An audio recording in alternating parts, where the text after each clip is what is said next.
بسم الله الرحمن الرحيم. والذين يحاجون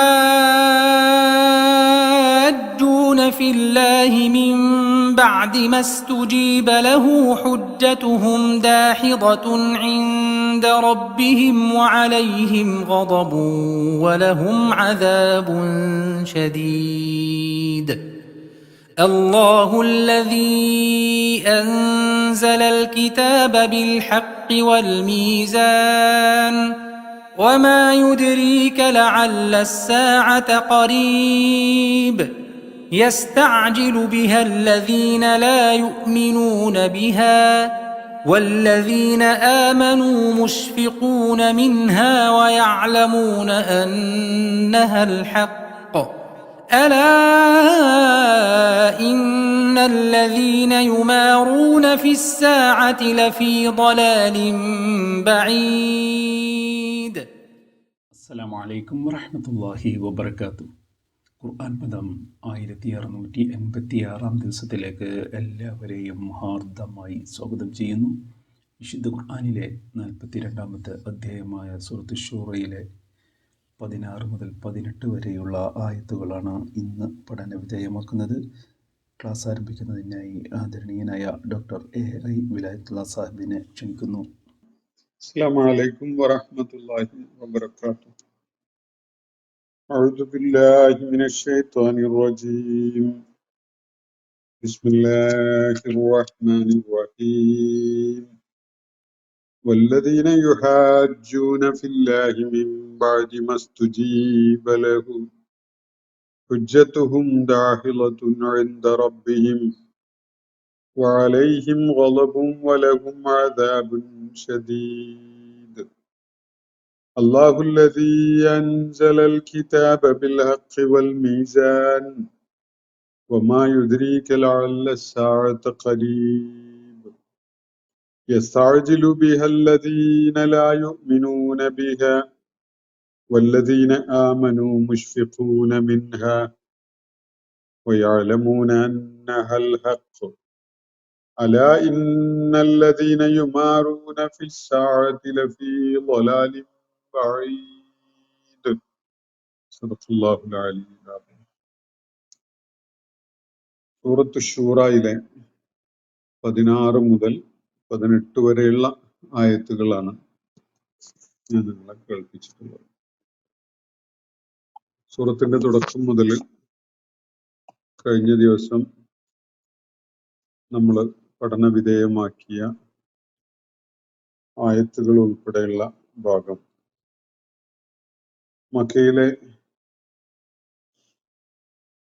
നബി സല്ലല്ലാഹു അലൈഹി വസല്ലമയുടെ ദൗത്യ നിർവഹണത്തിന്റെ ആദ്യകാലത്ത്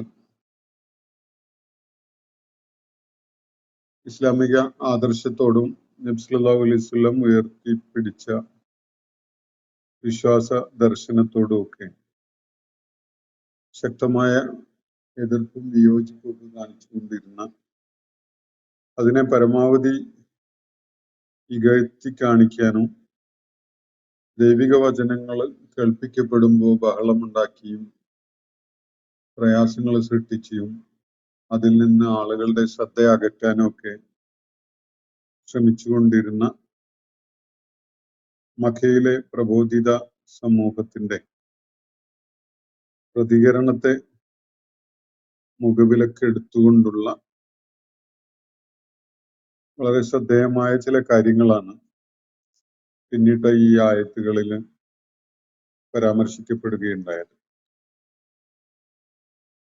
അള്ളാഹുവിന്റെ പ്രവാചകൻ മക്കയിലെ ആളുകളെ കേൾപ്പിച്ചുകൊണ്ടിരിക്കുന്ന ആ ജീവിത ദർശനം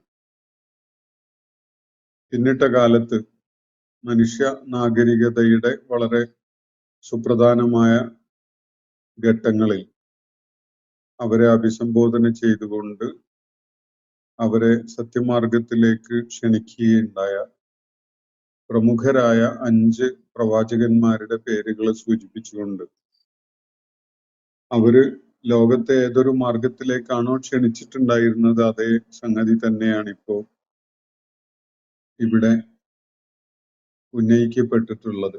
മുഹമ്മദ് നബി സല്ലല്ലാഹു അലൈഹി വസല്ലം വ്യത്യസ്തമായ ഒരു ജീവിത ദർശനമല്ല അവതരിപ്പിക്കുന്നത് എന്ന കാര്യമാണ് ഊന്നിപ്പറയുകയുണ്ടായത്. അതിനാൽ ആ മാർഗത്തിലേക്ക് ജനങ്ങളെ ക്ഷണിച്ചുകൊണ്ടിരിക്കുവാനും ആ മാർഗത്തിൽ സ്ഥൈര്യത്തോടു കൂടി നിലകൊള്ളുവാനുമാണ് നബി സല്ലല്ലാഹു അലൈഹി വസല്ലമക്ക് കഴിഞ്ഞ ദിവസം നമ്മൾ പഠന വിധേയമാക്കിയ ആയത്തിൽ അള്ളാഹു നിർദ്ദേശം നൽകുന്നത്. ഈ ആളുകളുടെ ഇഷ്ടാനിഷ്ടങ്ങൾ നോക്കിക്കൊണ്ടുള്ള നിലപാടുകൾ അല്ല സ്വീകരിക്കേണ്ടത്, അവരുടെ ഇച്ഛകളെ പിന്തുടരുകയല്ല വേണ്ടത്. മറിച്ച് ഞാൻ അള്ളാഹുവിൽ വിശ്വസിച്ചിരിക്കുന്നു, അള്ളാഹു അവതരിപ്പിച്ച് തന്നിട്ടുള്ള എല്ലാ വേദങ്ങളിലും ഞാൻ വിശ്വസിച്ചിരിക്കുന്നു, നീതി നടപ്പിലാക്കാനാണ് ഞാൻ കൽപ്പിക്കപ്പെട്ടിരിക്കുന്നത്, എന്റെയും അല്ലെങ്കിൽ നമ്മുടെയും നിങ്ങളുടെയും ഇലാഹ് ഏകനായ അള്ളാഹു ആകുന്നു, നമ്മുടെ കർമ്മങ്ങൾക്ക് അനുസൃതമായ പ്രതിഫലമാണ് നമ്മൾക്കുണ്ടാവുക, നിങ്ങളുടെ കർമ്മങ്ങളാണ് നിങ്ങളുടെ പ്രതിഫലം നിർണയിക്കുന്നതിനുള്ള മാനദണ്ഡം. നമുക്കിടയിൽ തർക്കിക്കേണ്ടതായിട്ട് യാതൊന്നുമില്ല, അള്ളാഹു നമ്മെ എല്ലാവരെയും ഒരുമിച്ച് കൂട്ടും, നമുക്കൊക്കെയും തിരികെ പോവാനുള്ളത് അവന്റെ അടുക്കലേക്കുമാണ് എന്ന ഒരു കാര്യമാണ് നബി സല്ലല്ലാഹു അലൈഹി വസല്ലമയോട് അവരെ കേൾപ്പിക്കാൻ വേണ്ടി അള്ളാഹു കഴിഞ്ഞ ദിവസം നമ്മൾ പഠന വിധേയമാക്കിയ ആയത്തിൽ നിർദ്ദേശിക്കുകയുണ്ടായത്. അവിടെ നബി സല്ലല്ലാഹു അലൈഹി വസല്ലമക്ക് നൽകപ്പെട്ട നിർദ്ദേശങ്ങളിൽ സുപ്രധാനമായ ചില കാര്യങ്ങൾ നമ്മൾ ശ്രദ്ധിക്കുകയുണ്ടായി. അവിടെ വിശ്വാസം, എല്ലാ വേദങ്ങളിലും ഞാൻ വിശ്വസിക്കുന്നു, നീതി നടപ്പിലാക്കാനാണ് ഞാൻ കൽപ്പിക്കപ്പെട്ടിരിക്കുന്നത് എന്നൊരു കാര്യം നമ്മൾ കാണുകയുണ്ടായി. ദൈവിക പ്രവാചകനെ നിയോഗിച്ച് അയച്ചതിന്റെ വളരെ പ്രധാനപ്പെട്ട ഒരു താല്പര്യം തന്നെ നീതി അധിഷ്ഠിതമായ ഒരു സാമൂഹ്യ വ്യവസ്ഥ സ്ഥാപിച്ചെടുക്കുക എന്നതാണ് എന്ന കാര്യം ഇവിടെ ഈ ആയത്തിൽ നിന്ന് വളരെ വ്യക്തമാണ്. ജനങ്ങൾക്ക് ശരിയായ ജീവിത ദർശനം എന്തെന്ന് പറഞ്ഞു കൊടുക്കുക, പഠിപ്പിച്ചു കൊടുക്കുക മാത്രമല്ല, അവർക്കിടയിൽ നീതിപൂർവം കാര്യങ്ങൾ നിർവഹിക്കുക എന്നതും നീതി നടപ്പിലാക്കപ്പെടുന്ന ഒരു സാമൂഹ്യ വ്യവസ്ഥ സംജാതമാക്കുക എന്നതുമാണ് നബി സല്ലല്ലാഹു അലൈഹി വസല്ലമയെ അള്ളാഹു ചുമതലപ്പെടുത്തിയിട്ടുണ്ടായിരുന്ന കാര്യം. അതിന്റെ പ്രായോഗിക രൂപം നമ്മൾ നബി സല്ലല്ലാഹു അലൈഹി വസല്ലമയുടെ 13 വർഷത്തെ മക്കയിലെ പ്രബോധന കാലം പിന്നിട്ട് മദീനയിൽ എത്തുന്നതോടെ നടപ്പിലാക്കപ്പെടുന്നത് നമ്മൾ കാണുകയാണ്.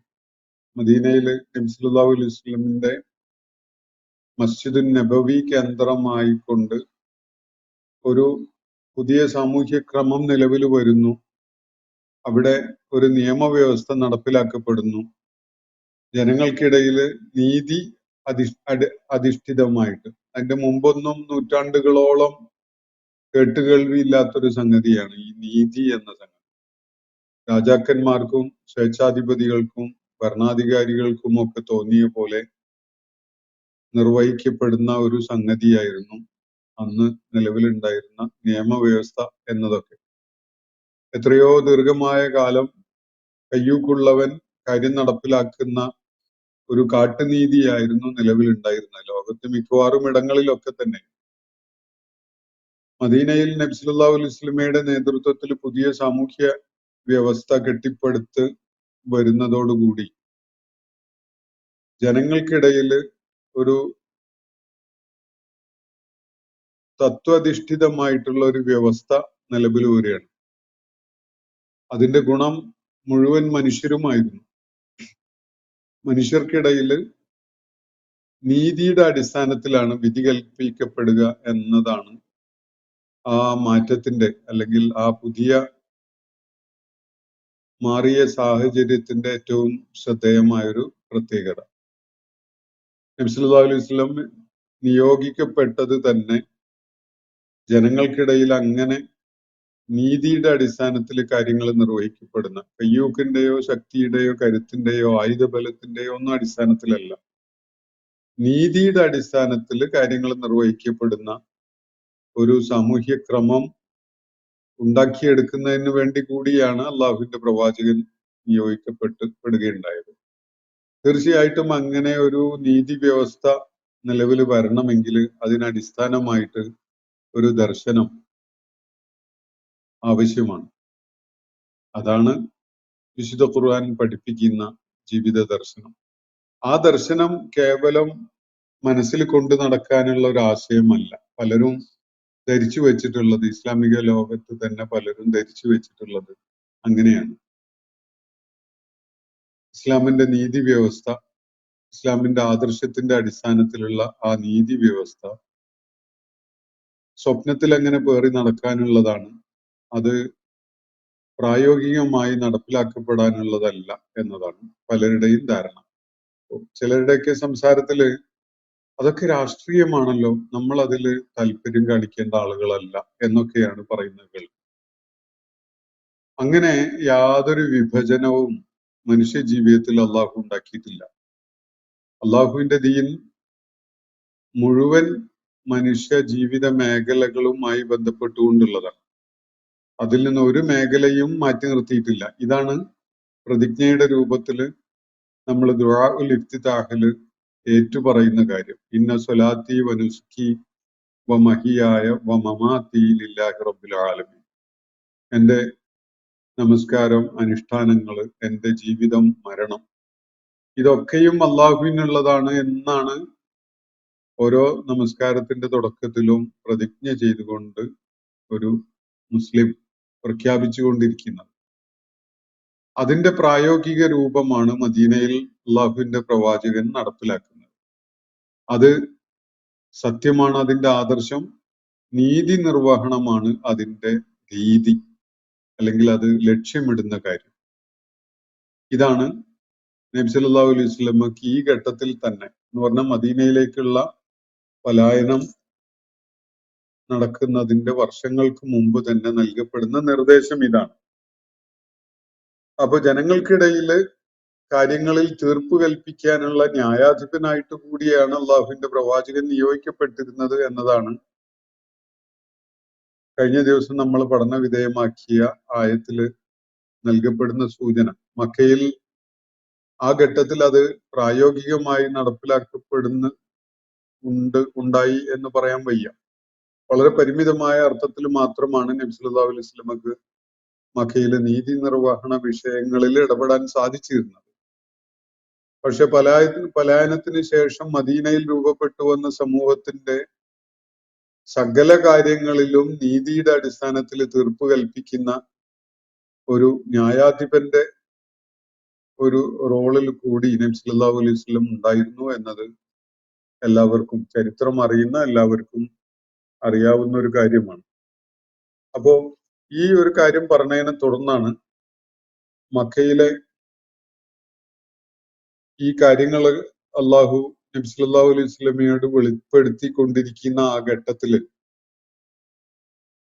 നബി സല്ലല്ലാഹു അലൈഹി വസല്ലം അവരുടെ മുന്നിൽ അവതരിപ്പിച്ചു കൊണ്ടിരുന്ന ജീവിത ദർശനത്തിനോട് അത് ഹക്കാണ് എന്ന് ബോധ്യപ്പെട്ടുകൊണ്ട് അതിന്റെ മാർഗത്തിലേക്ക് കടന്നു വന്ന ആളുകളോട് മക്കയിലെ ഇതരരായ ആളുകൾ സ്വീകരിച്ച നിലപാട് അള്ളാഹു ഇവിടെ പരാമർശിക്കുകയാണ്. ഇന്ന് ഞാൻ നിങ്ങളെ കേൾപ്പിച്ച ആയത്തുകളുടെ തുടക്കത്തിൽ അള്ളാഹു കാര്യം ചെയ്യുന്ന കാണാം. ആ ആയത്തുകള്, അവയുടെ ആശയം, അതിന്റെ എല്ലാ സൂചനകളും ഉൾക്കൊണ്ടുകൊണ്ട് നമുക്ക് വായിച്ചു നോക്കാം. വല്ലദീന യുഹാജ്ജൂന ഫില്ലാഹി, അള്ളാഹുവിന്റെ കാര്യത്തിൽ തർക്കിച്ചു കൊണ്ടിരിക്കുന്ന ആളുകൾ, അത് ഏത് തലത്തിലായാലും, അള്ളാഹുവിന്റെ സ്രഷ്ടാവ് എന്ന നിലക്ക് മനുഷ്യർക്ക് പിന്തുടരേണ്ട നിയമവ്യവസ്ഥ നൽകുന്ന ശാരിയ എന്ന നിലക്ക് മനുഷ്യരുടെ രക്ഷാകർത്തൃത്വം നിർവഹിക്കുന്ന, പ്രപഞ്ചത്തിലെ സകലത്തിന്റെയും റബ്ബ് ആയിക്കൊണ്ടുള്ള അള്ളാഹുവിന്റെ ആ സ്ഥാനം തുടങ്ങിയിട്ടുള്ള ഏത് വിഷയത്തിലാണെങ്കിലും അള്ളാഹുവുമായി ബന്ധപ്പെട്ടുകൊണ്ട് ഇവിടെ അള്ളാഹുവിന്റെ പ്രവാചകൻ സമൂഹത്തെ കേൾപ്പിച്ചു കൊണ്ടിരിക്കുന്ന കാര്യങ്ങളിൽ തർക്കിക്കാൻ മുതിർന്നുകൊണ്ട് രംഗത്ത് വരുന്ന ആളുകൾ, വല്ലദീന യുഹാജൂന ഫില്ലാഹി, എപ്പോഴാണ് മിൻ ബഅദി മസ്തുജീബ ലഹു, അതിനുള്ള സ്വീകരണം നൽകിക്കൊണ്ട് അതിനോട് ഉത്തരം നൽകപ്പെട്ടതിന് ശേഷം എന്ന് പറഞ്ഞാൽ അള്ളാഹുവിനെ അവന്റെ സകല മഹത്വങ്ങളെയും പരാമർശിച്ചുകൊണ്ട് അള്ളാഹുവിന്റെ പ്രവാചകൻ മക്കയിലെ ആളുകൾക്ക് പരിചയപ്പെടുത്തി. പരിമിതമായ എണ്ണം ആളുകളാണെങ്കിലും അത് പൂർണ്ണമായി ഉൾക്കൊണ്ടുകൊണ്ട് അത് പിൻപറ്റാൻ ചിലർ സന്നദ്ധരായി. അപ്പോ അള്ളാഹുവിനെ കുറിച്ചുള്ള ശരിയായ വീക്ഷണം അവതരിപ്പിക്കപ്പെട്ടപ്പോ അത് അംഗീകരിക്കുകയും അതിന് ഉത്തരം ചെയ്യുകയും ചെയ്ത ഒരവസ്ഥയിൽ ആ ആളുകളെ ചോദ്യം ചെയ്യുന്ന വിധത്തില്, അത് പിൻപറ്റാൻ സന്നദ്ധരായ ആളുകളെ ശല്യപ്പെടുത്തുന്ന വിധത്തിൽ അവരോട് തർക്കത്തിൽ ഏർപ്പെടുന്ന ചില ആളുകളുണ്ട്. അവരെയാണ് അള്ളാഹുവിടെ പരാമർശിക്കുന്നത്. അള്ളാഹുവിന്റെ ദീനിന്റെ മാർഗത്തിലേക്ക് കടന്നു വന്ന ആളുകൾ യഥാർത്ഥത്തിൽ അള്ളാഹുവിന്റെ ആ വിളിക്ക് ഉത്തരം ചെയ്തതാണ്. അവര് സത്യസന്ധതയോടുകൂടിയാണ് പ്രതികരിച്ചിട്ടുള്ളത്. അവരെ ഹഖ് ഉൾക്കൊണ്ടുകൊണ്ട് അള്ളാഹുവിന്റെ വിളിക്ക് ഉത്തരം ചെയ്ത് സത്യമാർഗത്തിലേക്ക് കടന്നു വന്ന ആളുകളാണ്. ഈ ആളുകളെ നിരന്തരം ശല്യപ്പെടുത്തുകയും പ്രയാസപ്പെടുത്തുകയും ചെയ്തുകൊണ്ട് അവരുമായി തർക്കത്തിൽ ഏർപ്പെടുന്ന ചില ആളുകൾ ചുറ്റുപാടുണ്ട്. ചില ആളുകൾ എന്നല്ല, കൂടുതൽ പേരും അങ്ങനെ തർക്കത്തിൽ ഏർപ്പെട്ട് അവർക്ക് സാധിക്കുന്ന വിധത്തിലുള്ള സകല ദ്രോഹവും ഉണ്ടാക്കിക്കൊണ്ടിരിക്കുകയാണ്. അവരെ തങ്ങളുടെ പൂർവിക ജീവിത രീതികളിലേക്ക് തിരികെ കൊണ്ടുപോകണം എന്നതായിരിക്കണം ആ ആളുകൾ ഉദ്ദേശിച്ചിട്ടുണ്ടാവുക. എന്നാൽ ഈ ആളുകള് സത്യമാർഗത്തിലേക്ക് കടന്നു വന്നത് തികഞ്ഞ ബോധത്തോടു കൂടിയാണ്, കൃത്യമായ തിരിച്ചറിവോടുകൂടിയാണ് അവർ അള്ളാഹുവിന് ഉത്തരം ചെയ്തുകൊണ്ട് ആ സത്യമാർഗത്തിലേക്ക് വന്നിട്ടുള്ളത്. അങ്ങനെ വന്ന ആളുകളെ അതിനെ തുടർന്ന് അവരുമായി തർക്കത്തിൽ ഏർപ്പെട്ട് അവരെ ശല്യം ചെയ്യുന്ന ആളുകൾ, വല്ലദീന യുഹാജൂന ഫില്ലാഹി, അള്ളാഹുവുമായി ബന്ധപ്പെട്ടുകൊണ്ടുള്ള വിഷയങ്ങളിൽ തർക്കിക്കുകയും അവരെ ശല്യം ചെയ്ത് പ്രയാസപ്പെടുത്തി ദ്രോഹിക്കുകയൊക്കെ ചെയ്യുന്ന ആളുകൾ എപ്പോഴാണ് മിൻ ബഅദി മസ്തുജീബ ലഹു, അള്ളാഹുവിന്റെ വിളിക്ക് ഉത്തരം ചെയ്യപ്പെട്ടതിന് ശേഷം എന്ന് പറഞ്ഞാൽ പലരും അള്ളാഹുവിന്റെ ആ വിളിക്ക് ഉത്തരം ചെയ്തുകൊണ്ട് അവര് സത്യമാർഗത്തിലേക്ക് വന്നിട്ടുണ്ട്. ആ ആളുകളെ ശല്യം ചെയ്യുന്ന, അവരെ പ്രയാസപ്പെടുത്തുന്ന വിധത്തിൽ തർക്കത്തിൽ ഏർപ്പെടുന്ന ആളുകൾ അള്ളാഹു സൂചിപ്പിക്കുകയാണ്, ഹുജ്ജത്തുഹും ദാഹിലത്തുൻ ഇൻദ റബ്ബിഹിം, അവരുടെ ന്യായവാദങ്ങൾ ഈ സത്യവിശ്വാസികൾക്ക് എതിരിലായിട്ട്, അള്ളാഹുവിന്റെ പ്രവാചകനെ പിൻപറ്റിയ ആളുകൾക്ക് എതിരിലായിട്ട് മക്കയിലെ യോഗ്യരും കരുത്തരും പ്രമാണിമാരും ഒക്കെ ആയിരുന്ന ആളുകൾ ഉന്നയിച്ചിരുന്ന ന്യായവാദങ്ങൾ, അവരുടെ ഹുജ്ജത്ത്, അത് ദാഹിലത്തുൻ ഇൻദ റബ്ബിഹിം, അള്ളാഹുവിന്റെ അടുക്കൽ, അവരുടെ റബ്ബിന്റെ അടുക്കൽ മിഥ്യയാണ്, ഫലശൂന്യമാണ്, അർത്ഥരഹിതമാണ്. എന്ന് പറഞ്ഞാൽ അത്രയും നിസ്സാരവും അർത്ഥരഹിതവും ഫലശൂന്യവും മിഥ്യാധിഷ്ഠിതവുമായ കാര്യങ്ങളാണ് ഈ വിശ്വാസികൾക്കെതിരിലുള്ള ന്യായവാദങ്ങളായിട്ട് ഇവർ ഉന്നയിക്കുന്നത്. ഹുജ്ജത്തുഹും ദാഹിലത്തുൻ ഇൻദ റബ്ബി, അവരുടെ ഹുജ്ജത്ത് എന്ന് പറഞ്ഞാൽ ഒരു കാര്യം ആർഗ്യൂ ഔട്ട് ചെയ്യുമ്പോൾ അതിന് ബലമായിട്ട് പിൻബലമായിട്ടൊക്കെ ഉന്നയിക്കപ്പെടുന്ന ആശയങ്ങളും വാദഗതികളുമാണ് ഹുജ്ജത്ത് എന്ന് പറയുന്നത്. ആ പദത്തിന് യുഹാജൂന എന്ന വാക്കുമായിട്ട് ബന്ധമുണ്ട്. അതിന്റെ ക്രിയാരൂപമാണ് യുഹാജൂന, തർക്കത്തിൽ ഏർപ്പെടുക, ന്യായവാദങ്ങൾ ഉന്നയിക്കുക, ഇതൊക്കെയാണ് അതിന്റെ അർത്ഥം.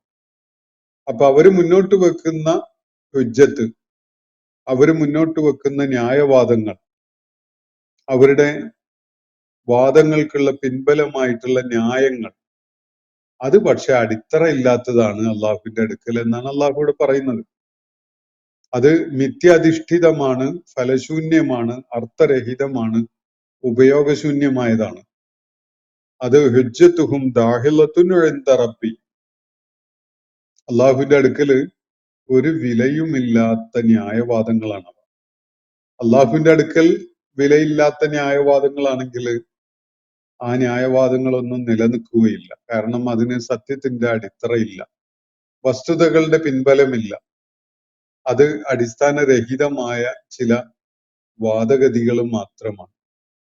ചില തർക്കങ്ങൾ ഉന്നയിക്കാൻ വേണ്ടി പറയുന്ന ചില സംസാരം മാത്രമാണത്. അള്ളാഹുവിന്റെ അടുക്കൽ അത് നിസ്സാരമാണ്, വിലയില്ലാത്തതാണ്, അടിസ്ഥാനരഹിതമാണ്, മിഥ്യയാണ്. വഅലൈഹിം ഗളബുൻ, സ്വാഭാവികമായിട്ടും അവരുടെ മേൽ അള്ളാഹുവിന്റെ കോപമാണുള്ളത്. കാരണം ഒരാൾ സംസാരിക്കുകയാണ്, തർക്കത്തിൽ ഏർപ്പെടുകയാണ്, പക്ഷെ ആ പറയുന്ന കാര്യങ്ങളിലൊന്നും ഒരു ന്യായവും ഇല്ല. വളരെ ട്രാഷായ പൊട്ടൻ വാദങ്ങളാണ് ഉന്നയിക്കുന്നത്. തർക്കത്തിൽ ഏർപ്പെടാൻ വേണ്ടി മാത്രമായിട്ട് തർക്കം ഉന്നയിക്കുന്ന ആളുകൾ. സ്വാഭാവികമായിട്ട് അത്തരം അന്തസ്സാര ശൂന്യമായ വിധത്തിൽ തർക്കിക്കുന്ന ആളുകൾ ഒരിക്കലും അള്ളാഹു അവരെ തൃപ്തിപ്പെടുന്നില്ല. ആ അർത്ഥരഹിതമായ വാദങ്ങൾ നടത്തുന്ന ആളുകളെ യഥാർത്ഥത്തിൽ അവരുടെ മേൽ അള്ളാഹുവിന്റെ കോപമാണുള്ളത്. അലൈഹിം ഗളബുൻ, അവരുടെ മേൽ കോപമാണുള്ളത്. കോപം എന്ന് പറഞ്ഞാൽ ഇവിടെ അള്ളാഹുവിന്റെ കോപമാണ് ഉദ്ദേശിക്കുന്നത്. അലൈഹിം ഗളബുൻ, അങ്ങനെ അടിസ്ഥാനരഹിതമായ, ഫലശൂന്യമായ, അർത്ഥരഹിതമായ ന്യായങ്ങള് അള്ളാഹുവിന്റെ വിളിക്കുത്തരം ചെയ്ത ആളുകൾക്കെതിരിൽ കൊണ്ടുവന്നുകൊണ്ട് അവരോട് തർക്കത്തിൽ ഏർപ്പെടുന്ന ഈ ആളുകളുണ്ടല്ലോ, അവരുടെ ആ നിലപാടും മനസ്ഥിതിയും ഒക്കെ കാരണമായിട്ട് അവരോട് അള്ളാഹുവിന്റെ കോപമാണുള്ളത് എന്നാണ് അള്ളാഹു ഇവിടെ പറയുന്നത്. വലഹും അദാബുൻ ശദീദ്, സ്വാഭാവികമായിട്ടും അള്ളാഹുവിന്റെ കോപം ഏറ്റുവാങ്ങുന്നവർക്ക് വലഹും അദാബുൻ ശദീദ്, കഠിനമായ ശിക്ഷയുമാണുള്ളത്. മക്കയിലെ ആളുകളെ കുറിച്ചാണ് ഇവിടെ പറയുന്നത്. അള്ളാഹുവിന്റെ പ്രവാചകൻ രംഗത്ത് വന്ന് സത്യദർശനം ജനങ്ങളുടെ മുന്നിൽ അവതരിപ്പിച്ച് അവരെ സത്യമാർഗത്തിലേക്ക്, ഒരു നീതി വ്യവസ്ഥ നടപ്പിലാക്കുന്ന ഒരു സമൂഹമായി മാറുന്നതിന് വേണ്ടി കടന്നു വരാൻ അള്ളാഹുവിന്റെ പ്രവാചകൻ ആഹ്വാനം ചെയ്തപ്പോ അത് ചെവിക്കൊണ്ട് അത് അംഗീകരിച്ച് അള്ളാഹുവിന് ഉത്തരം ചെയ്യാൻ സന്നദ്ധരായ ആളുകൾ, ആ ആളുകളോടാണ് ഈ തദ്ദേശീയരായ പ്രമാണിമാരും അഹങ്കാരം കാണിച്ചുകൊണ്ട് നടന്നിരുന്ന ആളുകളും ഒക്കെ തർക്കത്തിൽ ഏർപ്പെടുന്നത്. എന്നാൽ അവരുടെ ആ തർക്കത്തിൽ വല്ല ന്യായവാദം ഉണ്ടോ? ശരിയായ ആളുകൾക്ക് ഉൾക്കൊള്ളാൻ പറ്റുന്ന വല്ല യുക്തിയുടെ അടിത്തറയും ഉണ്ടോ? അങ്ങനെയൊന്നുമില്ല. അതൊക്കെയും അള്ളാഹുവിന്റെ അടുക്കല് ദാഹിലത്താണ്, ഫലശൂന്യമായ മിഥ്യയായ വാദങ്ങളാണ് അവർ ഉന്നയിക്കുകയുണ്ടായത്. അങ്ങനെ മിഥ്യാധിഷ്ഠിതമായിട്ട് അർത്ഥശൂന്യമായ വിധത്തിൽ സംസാരിച്ചു കൊണ്ടിരിക്കുന്ന ആളുകളുടെ മേലാണ് അള്ളാഹുവിന്റെ കോപം. അത്തരം ആളുകൾക്ക് സ്വാഭാവികമായിട്ടും കടുത്ത ശിക്ഷയാണ് ഏറ്റുവാങ്ങേണ്ടി വരിക. ഇതാണ് അള്ളാഹു ഇവിടെ പറയുന്നത്. എന്നിട്ട് തുടർന്ന് പറയുന്നത് അല്ലാഹുല്ലദീ അൻസലൽ കിതാബ ബിൽ ഹഖ്. ഈ ആളുകൾ മനസ്സിലാക്കേണ്ട ഒരു കാര്യം, നിങ്ങളുടെ കയ്യിലുള്ള ന്യായവാദങ്ങൾ, ഹുജ്ജത്തൊക്കെയും ദാഹിലത്താണ് എന്നത് വ്യക്തമാണല്ലോ.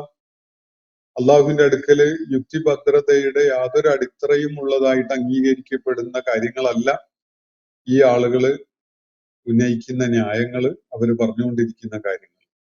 എന്നാൽ മറുവശം അല്ലാഹുല്ലദീ അൻസലൽ കിതാബ ബിൽ ഹഖ്, അള്ളാഹുവാണ് ദൈവിക വേദഗ്രന്ഥം സത്യാധിഷ്ഠിതമായി അവതരിപ്പിച്ചിരിക്കുന്നത്. അതാണ് മറുപക്ഷത്തിന്റെ കയ്യിലുള്ള കരുത്ത്. അത് ദാഹിലത്തല്ല, അത് ഹഖിനെ അടിസ്ഥാനപ്പെടുത്തിക്കൊണ്ടുള്ളതാണ്. ദൈവിക ഗ്രന്ഥം പൊളിയായ കാര്യങ്ങളല്ല മുന്നോട്ട് വെക്കുന്നത്, ഫലശൂന്യമായ അന്തസാരശൂന്യമായ കാര്യങ്ങളല്ല അതിലുള്ളത്. അതിലുള്ളത് ഹഖാണ്. ഹഖ് എന്ന് പറയുമ്പോൾ അതിലെല്ലാം അടങ്ങിയിട്ടുണ്ട്. സത്യമാണ്, നീതിയാണ്, അർഹതയാണ്, ഇതൊക്കെ അടങ്ങിയതാണ് ഹഖ്. അപ്പോ അള്ളാഹു അവതരിപ്പിച്ചിരിക്കുന്ന ഈ വേദം, അത് അള്ളാഹുവിടെ സൂചിപ്പിക്കുന്ന അൻസലൽ കിതാബ ബിൽ ഹഖ് എന്ന് പറഞ്ഞുകൊണ്ടാണ്. ഹഖിനെ അടിസ്ഥാനപ്പെടുത്തിക്കൊണ്ടാണ് അവൻ ഈ ഗ്രന്ഥം അവതരിപ്പിച്ചിരിക്കുന്നത്. അതാണ് മറുപക്ഷത്തിന്റെ കരുത്ത്. അതുമായി തർക്കത്തിൽ ഏർപ്പെട്ടുകൊണ്ടിരിക്കുന്ന ആളുകള് വളരെ ഫലശൂന്യമായ ന്യായവാദങ്ങളാണ് നടത്തുന്നത്. അപ്പോ അല്ലാഹുല്ലദീ അൻസലൽ കിതാബ ബിൽ ഹഖ്, അത് കേവലമായ ഒരു കിതാബ് അവതരണം മാത്രമല്ല, സത്യാധിഷ്ഠിതമായിട്ടുള്ള ഒരു ദർശനം അവതരിപ്പിച്ചിട്ട് അതൊക്കെ നിങ്ങൾക്ക് മനസ്സിലായണല്ലോ, ഇനി മിണ്ടാതെ അവിടെ ഇരുന്നോളി എന്നല്ല അള്ളാഹ് പറഞ്ഞിട്ടുള്ളത്. മറിച്ച് അൻസലൽ കിതാബ ബിൽ ഹഖ് വൽ മീസാൻ, അവനൊരു തുലാസും ത്രാസും അവതരിപ്പിച്ചിട്ടുണ്ട്, ഇറക്കിയിട്ടുണ്ട്. എന്താണ് ത്രാസ്? അള്ളാഹു കിതാബ് മാത്രല്ല, ആ കിതാബില് മുൻനിർത്തിക്കൊണ്ട് അള്ളാഹു പറയുന്നത് ഹക്കാണ്. ആ ഹക്കിനെ അടിസ്ഥാനപ്പെടുത്തിക്കൊണ്ടുള്ള ഒരു നീതി വ്യവസ്ഥ നടപ്പിലാക്കുക എന്നതാണ് അള്ളാഹു നിർദ്ദേശിച്ചിട്ടുള്ള കാര്യം. അതിനാണ് അവൻ മീസാൻ ഇറക്കിയിട്ടുള്ളത്. അല്ലെങ്കിൽ കമ്മട്ടത്തിൽ കണ്ടാൽ മതി ഏത് കാര്യം, അളക്കേ തൂക്കേ കണക്കാക്കിയൊന്നും ചെയ്യേണ്ടതില്ല. അവൻ നിന്നെ ഉപദ്രവിച്ചില്ലേ, അവന് കിടക്കട്ടെ ഇത്ര എന്ന് പറഞ്ഞിട്ട് പൊട്ടിച്ചു കൊടുത്താല് അത് തീരുമെന്നാണ് ലോകത്ത് നിലനിൽക്കുന്ന പല രീതികളും അങ്ങനെയാണ്. ഇപ്പോഴും മധ്യ പൗരസ്ത്യ ദേശത്ത് നടക്കുന്ന ഈ ശക്തമായ സംഘർഷവും യുദ്ധ സാഹചര്യമൊക്കെ വിലയിരുത്തിയാൽ മനസ്സിലാവും. കഴിഞ്ഞ ദിവസം ട്രംപ് അവകാശപ്പെട്ടത് നിങ്ങൾ ശ്രദ്ധിച്ചിട്ടുണ്ടാവും. ഇതുവരെ നടന്ന യുദ്ധത്തിന് അറബ് പ്രഭുക്കന്മാര്, അറബ് ഭരണാധികാരികൾ 250 കോടി ട്രില്യൺ ഡോളറുകളോ മറ്റോ കൊടുത്തോളണം എന്നാണ് പറയുന്നത്. ഇനി യുദ്ധം തുടരണമെങ്കിൽ 500 കോടി ട്രില്യൺ ഡോളറുകൾ കൊടുക്കണം എന്നാണ് അയാൾ അവകാശപ്പെടുന്നത്. എന്ന് പറഞ്ഞാൽ അവർക്ക് വേണ്ടിയായിരുന്നു ഈ യുദ്ധം ചെയ്തിരുന്നത്. അറബ് രാജാക്കന്മാർക്കും ഒക്കെ വേണ്ടിയിട്ട് ഇറാന്റെ ശല്യം ഒഴിവാക്കാൻ ട്രംപ് രംഗത്ത് വന്നതാണ് എന്ന നിലക്കാണ് അയാളുടെ സംസാരം. അല്ലാഹു ആലം, ശരി ഉണ്ടാവാൻ, അതിൽ ശരിയുടെ അംശങ്ങൾ അടങ്ങിയിട്ടുണ്ടാവാൻ സാധ്യത ഉണ്ട് എന്നാണ് തോന്നുന്നത്. എന്തായാലും അല്ലാഹു ആലം, നമുക്കറിയാത്ത കാര്യമാണ്. അപ്പൊ ഇങ്ങനെ തോന്നിയ പോലെ ന്യായവാദങ്ങൾ ഉന്നയിക്കുകയും, അല്ലെങ്കിൽ ഞാൻ ഡിക്റ്റേറ്റ് ചെയ്യുന്ന സംഗതിയാണ് നീതി, ന്യായം എന്നൊക്കെയുള്ള നിലക്ക് നീതി നിർവഹണം നടത്തുന്ന ചിത്രങ്ങളാണ് നമ്മുടെ കാലത്ത് പോലും കാണുന്നത്. ഏകപക്ഷീയമായിട്ട് വസ്തുതകളോ ന്യായമോ പരിശോധിക്കാതെ ഏകപക്ഷീയമായിട്ട് ഡിക്റ്റേറ്റ് ചെയ്യാണ്. അപ്പൊ ഊക്കുള്ളവന്, കയ്യൂക്കുള്ളവന്, കരുത്തുള്ളവന്, ആയുധമുള്ളവന് എന്തു ആവാം. 40-ലേറെ വർഷങ്ങളായിട്ട് ഇറാനെ അവർ ഉപരോധിച്ച് നിർത്തുകയായിരുന്നു. ഒരു സാമ്പത്തിക ക്രയവിക്രയ ഇടപാടുകളും പല പ്രമുഖ രാജ്യങ്ങളുമായിട്ട് സാധിക്കാത്ത വിധത്തിലുള്ള ഉപരോധമായിരുന്നു ഇറാൻ നേരിട്ടുകൊണ്ടിരുന്നത്. അന്ന് ഇറാന്റെ അവസ്ഥ പരിഗണിക്കുമ്പോൾ അത് തീർത്തും അന്യായമായതും അക്രമപരമായതും അനീതിയിൽ അധിഷ്ഠിതവുമായതും ആയിരുന്നു എന്നതാണ് വസ്തുത. ഇന്ന് ഇറാൻ കരുത്ത് തെളിയിക്കുമ്പോൾ സ്വമേധയാ ഈ ഉപരോധം പിൻവലിക്കാൻ അമേരിക്കൻ പ്രസിഡന്റ് സന്നദ്ധാവുകയാണ്. അപ്പൊ ഇപ്പൊ പിൻവലിക്കുന്നത് അത് ന്യായമായതുകൊണ്ടോ നീതി ആയതുകൊണ്ടോ ആണോ, അതോ ഇവർ കരുത്ത് തെളിയിച്ചത് കൊണ്ടോ? അപ്പൊ ഇവിടെ കരുത്താണ്, ശക്തിയാണ്, ആയുധമാണ്, ആൾബലമാണ്, ആർക്കാണ് ജയിക്കാൻ കഴിയുക എന്നതാണ് നീതിയും ന്യായവും ഒക്കെ തീരുമാനിക്കുന്ന സംഗതി. ഇതല്ല ഇസ്ലാം പഠിപ്പിക്കുന്നത്. അള്ളാഹുവിന്റെ പ്രവാചകൻ നിയോഗിക്കപ്പെട്ടിരിക്കുന്നത് ഹഖിനെ അടിസ്ഥാനപ്പെടുത്തിക്കൊണ്ട് അതിൽ നടപ്പിലാക്കാൻ വേണ്ടിയാണ്. അതാണ് മാനദണ്ഡമായിട്ട് കിതാബ് അവതരിപ്പിച്ച അതേ സന്ദർഭത്തിൽ തന്നെ അള്ളാഹു മീസാനും, കാര്യങ്ങളുടെ ശരിയേത് തെറ്റേത്, നന്മയേത് തിന്മയേത്, ന്യായമേത് അന്യായമേത്, നീതി ഏത് അനീതി ഏത് എന്നതൊക്കെ തീരുമാനിക്കുന്നതിനുള്ള ഒരു മാനദണ്ഡമാണ് മീസാൻ. അതാണ് ദൈവിക ജീവിത വ്യവസ്ഥ, അല്ലെങ്കിൽ ശരീഅത്ത്. ഈ ശരീഅത്താണ് അള്ളാഹു ഈ കിതാബിനോടൊപ്പം അള്ളാഹുവിന്റെ പ്രവാചകന് നൽകിയിട്ടുള്ളത്. അതാണ് അള്ളാഹുവിടെ സൂചിപ്പിക്കുന്നത്. അല്ലാഹുല്ലദീ അൻസലൽ കിതാബ ബിൽ ഹഖ് വൽ മീസാൻ. ഈ കിതാബ് ഹഖ് അടിസ്ഥാനപ്പെടുത്തിക്കൊണ്ടും നീതിന്യായ വ്യവസ്ഥയുടെ അടിത്തറയായിട്ടുള്ള തുലാസിനെ, ത്രാസിനെ അടിസ്ഥാനപ്പെടുത്തിക്കൊണ്ടും അവതരിപ്പിച്ചിട്ടുള്ളത് അള്ളാഹു ആകുന്നു എന്നാണ് അള്ളാഹു ഇവിടെ പറയുന്നത്. വമാ യുദ്രീക, എന്താണ് നീ മനസ്സിലാക്കുന്നത്, നിനക്ക് എന്താ അറിയാം, ലഅല്ല സാഅത ഖരീബ്, ഒരുപക്ഷെ കാര്യങ്ങളിൽ തീർപ്പ് കൽപ്പിക്കപ്പെടുന്ന അന്ത്യസമയം വളരെ അടുത്താവാം, വളരെ സമീപസ്ഥമാവാം. ആ പ്രതീക്ഷിക്കപ്പെടുന്ന സാഅത്ത്, അന്ത്യസമയം, അള്ളാഹു കാര്യങ്ങളിൽ തീർപ്പ് കൽപ്പിക്കുന്ന സാഅത്ത് നിലവിൽ വരാൻ വളരെയൊന്നും കാലം എടുത്തെന്ന് വരില്ല. ലഅല്ല സാഅത ഖരീബ്. എന്നിട്ട് അള്ളാഹു പറയുകയാണ് യസ്തഅ്ജിലു ബിഹ, ആ സാഅത്ത് വേഗമാവാൻ വേണ്ടി ധൃതി കൂട്ടിക്കൊണ്ടിരിക്കുകയാണ്. അല്ലദീന ലാ യുഅ്മിനൂന ബിഹ, അതിൽ യാതൊരു വിശ്വാസവും ഇല്ലാത്ത ആളുകൾ. സാഅത്തിൽ അന്ത്യസമയമുണ്ട്, പാരത്രിക ലോകം സംജാതമാകും എന്നൊക്കെ പ്രവാചകൻ പഠിപ്പിക്കുമ്പോൾ അത് ഉൾക്കൊള്ളാൻ സന്നദ്ധരാവാതെ, അതിൽ വിശ്വസിക്കാതെ, എന്നാണ് നിങ്ങൾ പറയുന്ന ഈ സാഅത്ത് സംഭവിക്കുക എന്നൊക്കെ ചോദിച്ചുകൊണ്ടിരിക്കുന്നത് ആരാണ്? അത് ഈ അന്ത്യസമയം ഉണ്ടാകും, പാരത്രിക ലോകം സംജാതമാകും എന്ന കാര്യത്തിൽ വിശ്വാസമില്ലാത്ത ആളുകളാണ്. അവരാണ് യഥാർത്ഥത്തിൽ അല്ലദീന ലാ യുഅ്മിനൂന ബിഹ, അതിൽ വിശ്വാസമില്ലാത്തവര് അത് വേഗം വരാൻ, അത് വേഗം സംഭവിക്കാൻ വേണ്ടി ധൃതി കൂട്ടിക്കൊണ്ടിരിക്കുകയാണ്. അങ്ങനെ ഒരു സംഗതി ഉണ്ടോ? സാഴത്ത് വരാനുണ്ടോ? അങ്ങനെയാണെങ്കിൽ അതങ്ങ് വന്നോട്ടെ, അതങ്ങ് വരട്ടെ, അതൊന്ന് വരുത്ത് മുഹമ്മദ് എന്നൊക്കെയാണ് അവർ പറഞ്ഞുകൊണ്ടിരിക്കുന്നത്. എന്നാൽ വല്ലദീന ആമനു, അള്ളാഹു ഒരു അന്ത്യസമയം നിശ്ചയിച്ചിട്ടുണ്ട്, അതോടെ ലോകം അവസാനിക്കും, അതിനെ തുടർന്ന് പാരത്രിക ലോകം നിലവിൽ വരും എന്നൊക്കെ വിശ്വസിക്കുന്ന സത്യവിശ്വാസം ഉൾക്കൊണ്ട ആളുകളോ മുഷ്ഫിഖൂന മിൻഹ, അവർ ആ അന്ത്യസമയം സംഭവിക്കുന്നതിനെ കുറിച്ചുള്ള ഭയപ്പാടിലാണ്.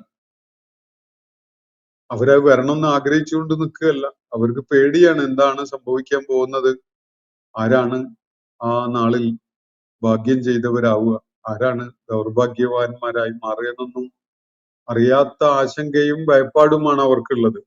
വല്ലദീന ആമനു മുഷ്ഫിഖൂന മിൻഹ, സാഴത്തിന്റെ കാര്യത്തില് അവര് ഭയത്തിലാണ്, വിശ്വാസമുള്ള ആളുകൾ. വയഅലമൂന അന്നഹൽ ഹഖ്, അവർക്ക് പക്ഷെ ഒരു കാര്യം ബോധ്യമാണ്, അത് സത്യമാണ്, സാഴത്ത് സംഭവിക്കും, അത് ഹഖാണ് എന്ന് അവർക്കറിയാം. അത് അറിയുന്നവരായിരിക്കെ തന്നെ അത് സംഭവിക്കുന്നതിനെ കുറിച്ചുള്ള ഭയപ്പാടിലാണ് അവര്. എന്നാൽ വിശ്വാസം ഇല്ലാത്തവരോ, സാഴത്തിനെ നിഷേധിക്കുന്നവരോ, അതിങ്ങോട്ട് പോന്നോട്ടെ, നമ്മുടെ കാലത്ത് തന്നെ ഇപ്പൊ തന്നെ സംഭവിച്ചോട്ടെ, അതിനിപ്പോ എന്താ പ്രശ്നം, നമുക്ക് കാണാമല്ലോ, എല്ലാവർക്കും ഒരുമിച്ച് അത് കാണാമല്ലോ എന്നൊക്കെ പറയുന്ന ലാഘവത്തിലാണ് അവരുള്ളത്.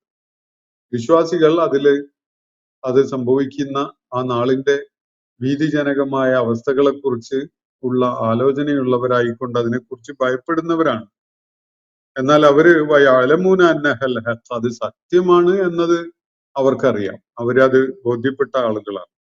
അലാ ഇന്നല്ലദീന യുമാറൂന ഫിസ്സാഅത്തി, അറിയുക, അല്ലാഹു തുറന്നു പറയുകയാണ്, അറിയുക, അന്ത്യസമയത്തിന്റെ കാര്യത്തില് തർക്കവിതർക്കങ്ങളിൽ ഏർപ്പെടുന്ന ആളുകളുണ്ടല്ലോ, ഇന്നല്ലദീന യുമാറൂന ഫിസ്സാഅത്തി, സാഴത്തിന്റെ കാര്യത്തില് തർക്ക വിതർക്കങ്ങളിൽ ഏർപ്പെടുന്ന ആളുകൾ, അവര് ലഫീ ളലാലിൻ ബഈദ്, അവര് വളരെ വിദൂരസ്ഥമായ വിധത്തിൽ തന്നെ പഴച്ചു പോയിരിക്കുകയാണ്, തിരിച്ചുവരവ് അസാധ്യമായ വിധത്തില് അവര് ഹഖിൽ നിന്ന് അകന്നു പോയിരിക്കുകയാണ്. ലഫീ ളലാലിൻ, ലലാൽ എന്ന് പറഞ്ഞാൽ ഒരു ശരിയായ വഴിയിൽ നിന്ന് തെറ്റിയിട്ട് മറ്റൊരു വഴിയിലേക്ക് നീങ്ങുന്ന അവസ്ഥക്കാണ് ലലാൽ എന്ന് പറയുന്നത്. ലഫീ ലലാലിൻ, അതോ ഒരുപാട് അങ്ങ് പോയിട്ടുമുണ്ട്. അപ്പോ സാഴത്തിന്റെ കാര്യത്തിൽ തർക്കത്തിൽ ഏർപ്പെടുന്നവർ വളരെ ബഈദായ വിധത്തില്, വളരെ വിദൂരസ്ഥമായ വിധത്തില് സത്യത്തിൽ നിന്ന് അകന്ന് തെറ്റായ വഴിയിലൂടെ സഞ്ചരിച്ചു കഴിഞ്ഞു എന്നാണ് അള്ളാഹു പറയുന്നത്. ലഫീ ലലാലിൻ ബഈദ്, വിദൂരസ്ഥമായ വിധത്തിലുള്ള മാർഗഭ്രംശത്തിലാണ് അവർ എന്ന് പറഞ്ഞാൽ സത്യപാതയിൽ നിന്ന് തെന്നിമാറി തെറ്റായ പാതയിലേക്ക് കാലെടുത്ത് വെച്ച് അങ്ങനെ വളരെ വിദൂരതയിൽ എത്തുന്ന വിധത്തിൽ അവർ പോയി കഴിഞ്ഞു. അത്രയും സത്യത്തിൽ നിന്ന് അവര് അകന്നു പോയിട്ടുണ്ട് എന്നാണ് ഈ സാഴത്തിന്റെ കാര്യത്തിൽ തർക്കിക്കുന്ന ആളുകളെ കുറിച്ച് അള്ളാഹു പറയുന്നത്. വിശ്വാസികൾ അങ്ങനെയല്ല, വിശ്വാസികൾക്ക് അത് സംഭവിക്കുന്ന നാളിനെ കുറിച്ചുള്ള പേടിയാണ്. പക്ഷെ അവർക്ക് ഒരു കാര്യം ഉറപ്പാണ്, അത് ഉണ്ടാവും, എന്നല്ലെങ്കിൽ നാളെ അത് സംഭവിക്കും, അതിനെക്കുറിച്ചുള്ള ഭയത്തിലാണ് അവർ കഴിയുന്നത്. എന്നാൽ അതിൽ വിശ്വാസമില്ലാത്ത ആളുകൾ തർക്കത്തിൽ ഏർപ്പെട്ടുകൊണ്ടിരിക്കുന്നു. അവരാണെങ്കിലോ സത്യമാർഗത്തിൽ നിന്ന് ഒരുപാട് അകലേക്ക് പോയി കഴിഞ്ഞിരിക്കുന്നു. ഇതാണ് ഈ ആയത്തുകളിലായിട്ട് അല്ലാഹു പറയുന്ന കാര്യം. ഇന്നത്തെ സെഷൻ ഞാനിവിടെ അവസാനിപ്പിക്കുകയാണ്. അസ്സലാമു അലൈക്കും വറഹ്മത്തുള്ളാഹി വബറകാതുഹു. ഇന്നത്തെ ഖുർആൻ പദം ഇവിടെ സമാപിക്കുന്നു. ഖുർആൻ പഠനത്തിൽ പങ്കെടുത്ത എല്ലാവർക്കും അല്ലാഹു അർഹമായ പ്രതിഫലം നൽകി അനുഗ്രഹിക്കട്ടെ. വആഖിർ ദഅവാനാ അനിൽ ഹംദുലില്ലാഹി റബ്ബിൽ ആലമീൻ. അസ്സലാമു അലൈക്കും വറഹ്മത്തുള്ളാഹി വബറകാതുഹു.